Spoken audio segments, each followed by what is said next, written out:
अब आइए जिसके लिए काफी देर से आप पल के पौड़े बिछा बैठा है, एक ऐसा खतीब जो मुल्क हिंदुस्तान के अंदर मेरे दोस्तों सिक्के राइफल वक्त की तरह छाए हुए हैं, बगैर इनके जलसे मुकम्मल नहीं होते हुए नजर आते। इनकी तारीफ लेने के लिए लोग न जाने कितनी काविशें करते हैं, जिसे दुनिया हजरत मौलाना अब्दुल्ला सामिद कमर चतुर्वेदी के नाम से याद करती है। एक जुमला मुझे याद आता है कि बाराबंकी गोंडा बस्ती के अंदर एक बहुत बड़ा प्रोग्राम था, तकरीबन 25 से 50,000 का महीना था। उम्मुल मदारिस दारुल देवबंद के जनाब हजरत मौलाना मुफ्ती राशिद साहब अल आज़मी दामत बरकातुहुम आलिया वहां मौजूद थे। हजरत मौलाना अब्दुल्ला साहब तकरीर कर रहे थे, हजरत मेरे बगल में बैठे थे। उन्होंने मुझसे इशारा करते हुए कहा कि हबीबी, ये अब्दुल्ला जो बोल रहा है, ये जो चीख रहा है, ये जो चिल्ला रहा है, ये जो कुरान हदीस को इतने अच्छे अंदाज में सलीके से पिरो रहा है, ये मेरा शागिर्द है, बोल हो रहा है, उन पे मेरे खड़े हो। अल्लाह कभी कभी ऐसे शागिर्द अता करता है। ये जुमले उनके मैं आपको बताना चाहता हूं मेरे दोस्तों। तो उस खतीब को सुनने से पहले एक खताएं आपसे मैं करवाऊंगा जो आपको करनी होगी, इसलिए कि न ये मेरे बाप की महफिल है, न आपके बाप की महफिल है, बल्कि रसूल पाक की है कि नहीं। तो आपके दिल के अंदर थोड़ा सा सुस्ती और काहिली आ गई, शैतान सोसा छोड़ रहा चला जाए ठंडी, तो इसको दूर करने के लिए एक मरतबा रिक्वेस्ट है, जो जहां है वहीं पे खड़े हो गया, तो ताज़गी होकर अब्दुल्ला साहब कौन चलेंगे, खड़े होंगे, हम दुआ देंगे। अल्लाह ने सबको मदीने पाक की ज़ियारत नसीब फरमाए। जो सो रहे हैं उनको जगा दीजिए, जगा दीजिए। जज़ाकल्लाह व अहसन जज़ा, अल्लाह खूब नवाजे। वाह भाई वाह वाह, मेरा काम हो गया। इसी चीज का नाम बताया गया, रात के 1 बजे के बाद भी नबी को जवान करते वही जी, माशाअल्लाह, जज़ाकल्लाह, शुक्रिया, बहुत बहुत शुक्रिया। अब आइए मेरे दोस्तों, हम यहाँ से बड़ी तेजी के साथ मुसाफत तय करते हैं, अररिया की अदबी सरजमी पे चलते हैं। वहां जाते ही दरिया सुखन में गोता लगाते हैं, गोता लगाते ही एक सदफ निकालते हैं। सदफ का जब मुंह खोलते हैं तो उसमें एक प्यारे खतीब का नाम निकलता है, जिसे दुनिया खतीब दीशान, दी सलाहियत, हरदिल अजीज, करोड़ों के मजमा में संजीदगी बख्शने वाला अदीब, आयवाने बातिन में जलजला बर्पा करने वाला अमीर, शहनशाह फिक्र तदब्बुर, आबरूए सुन्नियत, फलके खिताबत के नय्यर दावा जनाब हजरत मौलाना अब्दुल्ला सामिद कासमी कमर चतुर्वेदी पर जाकर रुक जाती है। मैं बड़े अदब के साथ हजरत से गुजारिश कर रहा हूँ कि हजरत तशरीफ लाए और अपनी ईमानी, इरफानी, हक्कानी तकरीर से खाबिदा कौम को बेदार करे, साथ साथ हम लोगों के साथ साथ बेरादराने वतन तक भी पैगाम पहुँचाए।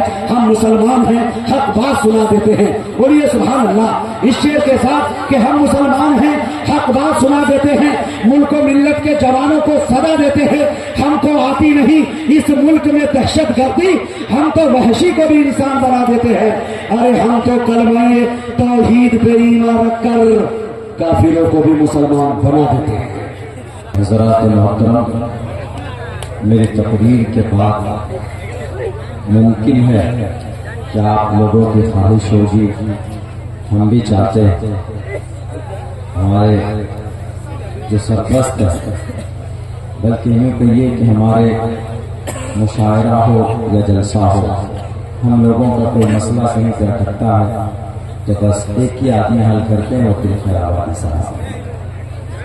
तो आज गनीमत है कि आपका ये जलसा इनकी अंडर कंसिडरेशन में हो रहा है।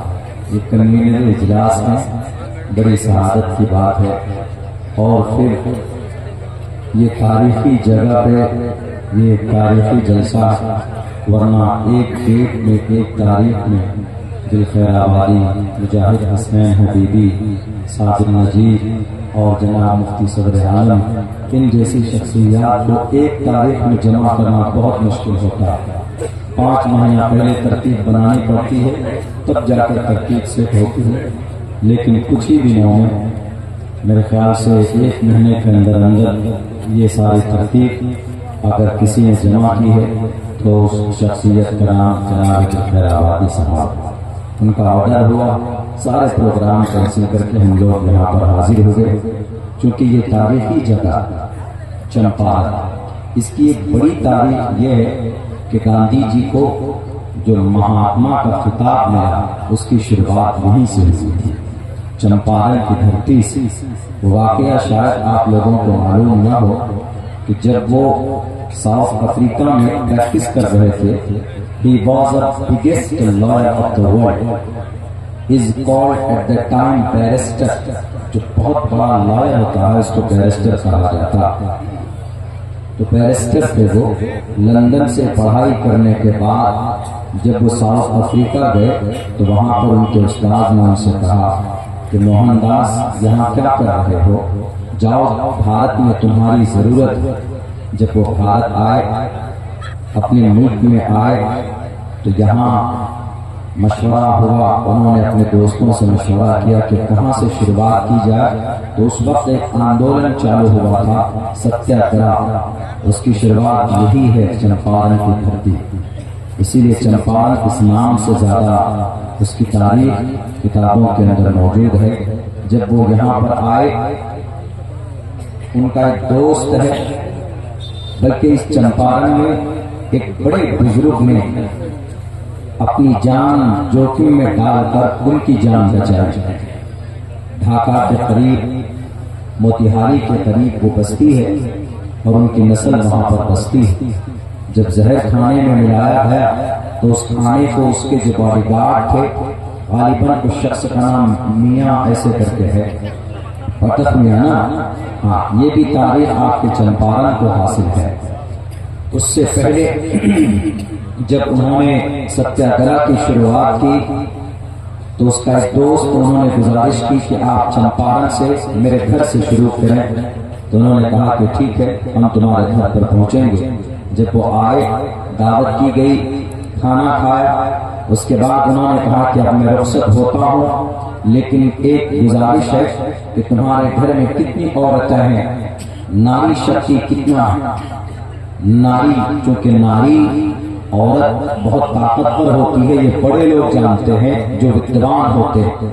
इसी को शास्त्र में भी कहा गया है, यत्र नारी यस्तु पूजनते रमनते तत्र देवता, तत्र तास्तु न पूजनते न रमनते न तत्र देवता। नारी बड़ी शक्तिशाली होती है। जब सारे परमात्मा, ब्रह्मा भी जब दुर्गम राक्षस का वध नहीं कर पाए, परमात्मा है, खुदा है, क्रिएटर ऑफ द वर्ल्ड है, वो भी जब उस राक्षस को नहीं हरा पाए तो उन्होंने सारे देवताओं ने मिलकर के पूजा और प्रार्थना शुरू की।